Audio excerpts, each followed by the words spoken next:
Show me your war face. Blah, blah, blah, blah. Okay, so it's probably not the scariest war face in the world, but hey, I'm just a citizen of the Isles. Now, if you've not been living on a rock, all the talk this week has been focused on whether we are being drafted, are we going to war? Let's dive into it. Chief of the General Staff, General Patrick Sanders, has said if we go to war with Russia, we need to prepare the citizens. We need a citizen army because over the last 10, 15 years, obviously the cuts from government, Tories for you, has meant that we have the lowest army numbers that we've ever had. Now, take that back to the World War II area where we had around 800,000 people. Now, what I really want to get into is the reaction across various different social media platforms. I'd love your comment on that. But just before we get into that, let's go into what's been said and the updates over the last few days. So what General Sanders said was based on the fact that he's always wanted more military spending. He's always wanted to increase the size of the army because, let's face it, if we did go to war, it's the army that's going to be doing the marching. And if you've got one of the smallest ones in the world, then what chance do you really have? Saying that, bear in mind the UK Fighting Force is one of the best in the world, and I do stand by that, having witnessed many of them, being friends with them and seeing them train.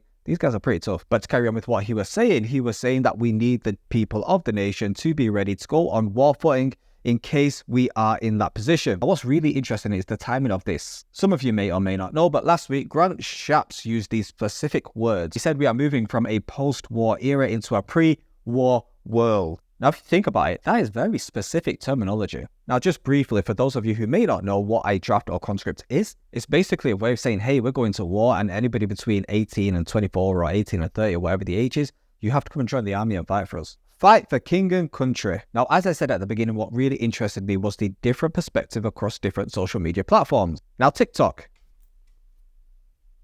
Yes, that platform. There's a huge wave of people, military, ex-military, and citizens, who are all saying they would not go to war for this country.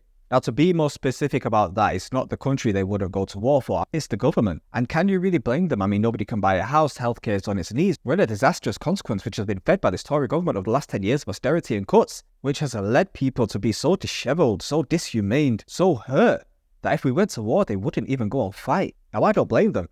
I wouldn't fight for Rishi Sunak and Keir Starmer either. But it did get me thinking, if it did come down to it, and if we did have to go to war, what would you fight for? Because everybody fights for something, whether that's your children, whether that's your parents, your cousins, your aunties, your uncles, your friends. Are we still living in a time when patriotism is still a respectable thing? I think it's fair to say the government's destroyed that. Okay, so that all got hushed over pretty quick with Downing Street spokesman coming out and saying we're not going to do a draft. But let's face it, how many of us actually believe anything that comes out of Downing Street anymore? Now, with all that in mind, what caught my ears and eyes and everything last night was a sentence from General Sir Richard Sheriff, who, believe it or not, is the ex-Deputy Supreme Allied Commander of NATO. That's right, ex-Supreme Allied Commander of NATO. I thought any title with Supreme Commander in the name was to do with like North Korea or something like wacky like that. But hey, here we are in NATO, in Europe, with a Supreme Allied Commander. And what did he say? He said it's time to think the unthinkable. He's saying a conscription is probably a good idea. So I'm very interested to hear your opinions. Would you go to war, whether that's with Russia, whether that's with Iran or China or whoever it is? Would you go to war if a draft came, when they came to knock on your door, when the paper was plastered to the signpost?